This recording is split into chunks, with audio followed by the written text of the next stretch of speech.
জওয়ালকে kitchen থেকে সবাইকে স্বাগত। কেমন আছো সবাই? আজকে আমি ধাবা স্টাইল পালং সবজি বানাবো। কেমন একদম ধাবায় যেমন মানে তেল মশলা দিয়ে বানায় ওই রকম আজকে পালং শাক, আর ওর মধ্যে একটু মটর দেবো। তো সেই জন্য আমি পালং শাকটা ধুয়ে জল ঝরিয়ে কুচিয়ে নিয়েছি, আর এতে দেবো বলে একটা বড় পেঁয়াজ কুচিয়ে নিয়েছি, আর কিছু রসুন কুচি, এখানে একটু রসুন বেশি দিতে হবে, ওই জন্য একটু রসুন বেশি দিয়েছি। আর মটর দেব, মটরটা একটু মানে ব্লাঞ্চ করে নিয়েছি, অল্প একটু সেদ্ধ করে নিয়েছি। আর এতে দেওয়ার জন্য এখানে তোমার একটা পেস্ট করতে হবে। তো সেই পেস্টের মধ্যে কি দিয়েছি, অল্প একটু বাদাম দিয়েছি, 1 চামচ তিল দিয়েছি, 2টো কাঁচা লঙ্কা, 4-5 কোয়া রসুন নিয়েছি, একটু আদা, আর এই টমেটো। তো এইগুলো সব মিক্স করে একটা পেস্ট করে নিতে হবে। তো আমি এখন পেস্টটা করে নিয়ে তারপরে শুরু করব। এবার আমি দেখো এটা পেস্ট করে নিয়ে এসেছি। কেমন এখানে তোমার কি কি দিয়েছিলাম আমি দেখালাম, সেইগুলো আমি পেস্ট করে নিয়ে এসেছি। আচ্ছা, এবার কড়াইতে এবার কড়াইটা বসিয়ে এই পালং শাকটাকে একটু ব্লাঞ্চ করে নিতে হবে, একটু নরম করে নিতে হবে। তো আমি উনুন গ্যাস জ্বালিয়ে আমি বসাই। এবার আমি দেখো কড়াইটা বসিয়ে দিয়েছি। কেমন, আর এখানে 1 চামচ তেল দিয়েছি, জাস্ট এই পালং শাকটাকে নরম করার জন্য।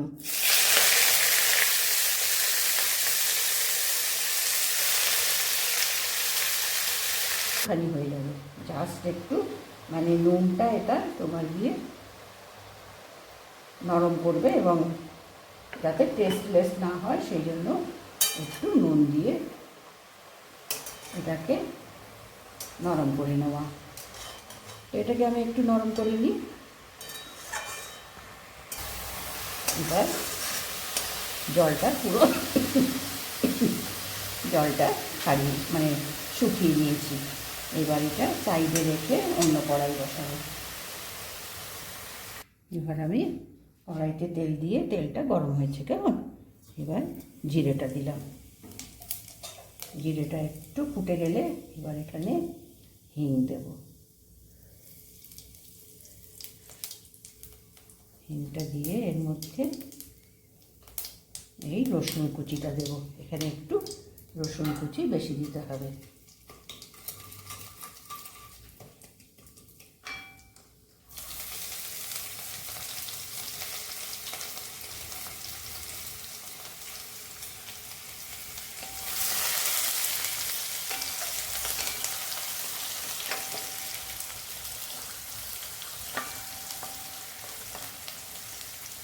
রসুনটা একটু লাল করে ভেজে নিয়ে, তাহলে কী হবে, রসুনের বেশ ভালো একটা ফ্লেভার শাকের মধ্যে আসবে। কেননা ধাবার স্টাইল মানেই তো তোমার দিয়ে পেঁয়াজ রসুন মশলা সব বেশ একটু চড়াই থাকে। কেমন, তার কালার, তার গ্রেভি সব কিছুই একটু চড়া থাকে। রসুনটা একটু ভাজা করে নিয়ে তারপরে এর মধ্যে আমি একটা বড় পেঁয়াজ দিলাম। একটা বড় পেঁয়াজ আমি কুচিয়ে নিয়েছি।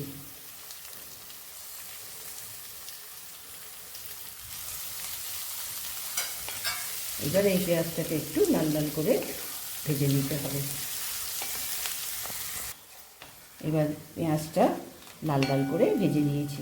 আচ্ছা, গ্রেভিটা একটু ঘন হওয়ার জন্য এর মধ্যে 2 চামচ আমি বেসন দেবো, কারণ বেসনটা তোমার দিলে একটু গ্রেভিটাকে ঘন করবে। বেশি না, এই চামচে 2 চামচ মতন আমি বেসন দিলাম। দেখো 2 চামচ কি 1.5 চামচ মতন, বেশি ঘন হবে না, 1.5 চামচ মতন আমি বেসন দিলাম। এখানে যদি ছাতু থাকে তো ছাতু দিলেও চলবে। এখানে বেসনটা দিয়ে দিলাম, দিয়ে এটা একটু ভেজে নিতে হবে।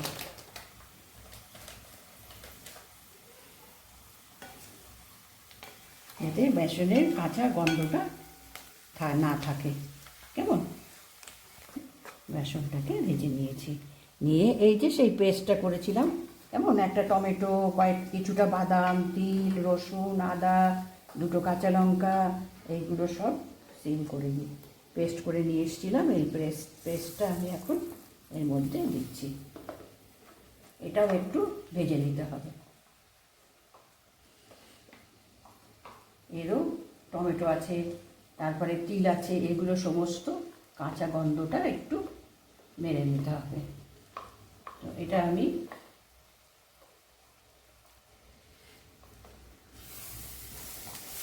একটু জল দিতে হবে। এবার এখানে একটু জল দেবো, তা নাহলে এটা পুড়ে উঠবে। বুঝলেন, একটু জল দিয়ে দিলাম।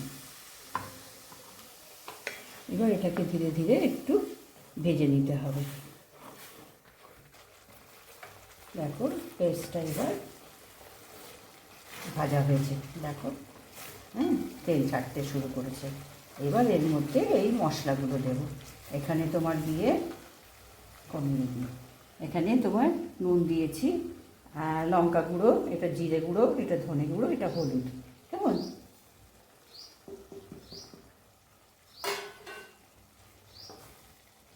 এবার এর মধ্যে আমি এই কড়াইশুঁটিটা দেব।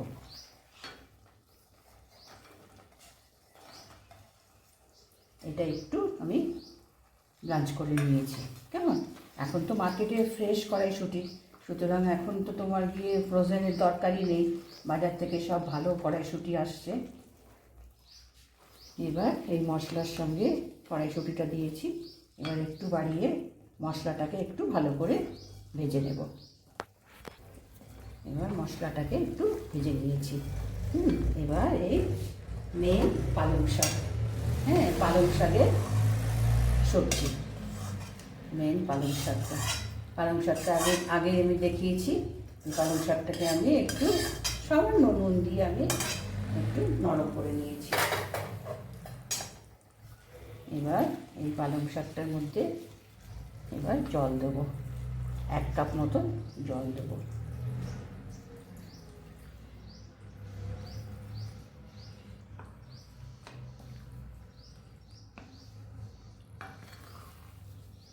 আর একটু জল দিয়ে দেবো, আর একটু পাতলা হবে, কেননা এখনও এটা একটু ফুটবে। তো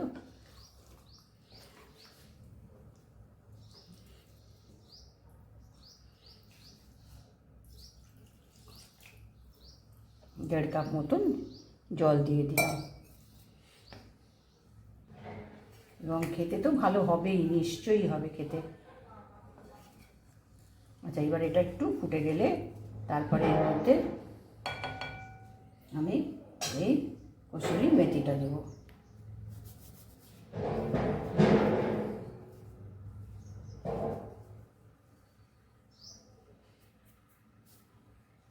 আর একটু গরম মশলা দেবো, দিয়ে একটু ভালো করে ফুটিয়ে নিয়ে, আচ্ছা 1 চামচ গরম মশলা দিয়ে দিই।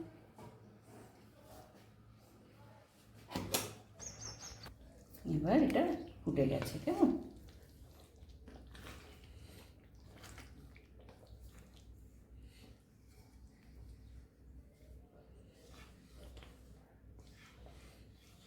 এবার এটাকে সরিয়ে দিয়ে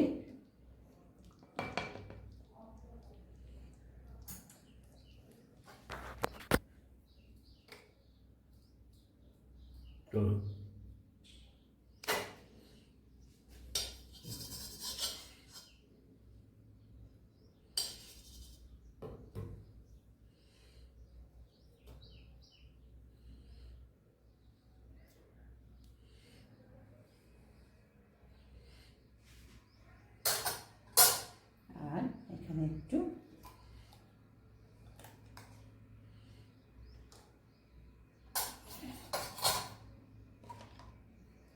ঘিয়ের ফোড়ন দিলে তোমার ঘিয়ের গন্ধটা, ঘি হিঙের গন্ধটা খুব ভালো নিয়ে আসবে, যার জন্য ফোড়নটা ঘিয়ে দেওয়া।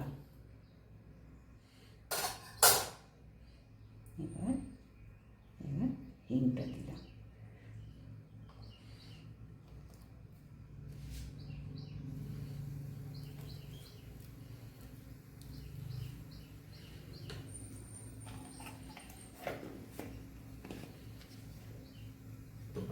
এবার গ্যাসটা কমিয়ে দিয়ে একটু শুকনো লঙ্কা দেবো। এবার একটু লাল লঙ্কার গুঁড়ো দিয়েছি। এবার গ্যাসটা আমি অফ করে দেবো।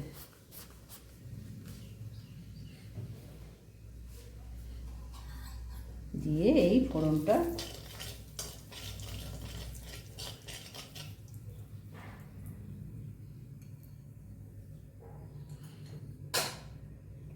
এই যে ঘিয়ের যে গন্ধটা সেটা এবার এই শাকের মধ্যে মিশিয়ে দেবো।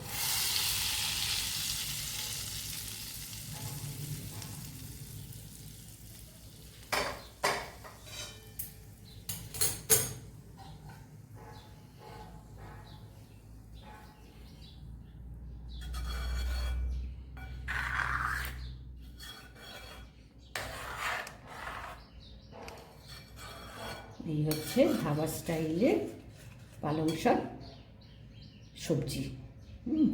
এবার আমি একে ডিশে তুলে দেবো। এবার এটাকে ডিশে তুলে দেবো। লাগছে না একদম ধাবা স্টাইলের পালং শাকের তরকারি, আর খেতেও কিন্তু খুবই ভালো হয়। এটা তোমার গিয়ে রুটি পরোটার সঙ্গে তো সব থেকে ভালো হবে, তোমার ভাতের সঙ্গেও অসুবিধা নেই, কোনো প্রবলেম নেই। আমরা তো ভাতের সঙ্গেও তো আমরা পালং শাকের নানান রকম তরকারি করে বাড়িতে খাই। তো তো এটা তোমার গিয়ে একবার অবশ্য বানিয়ে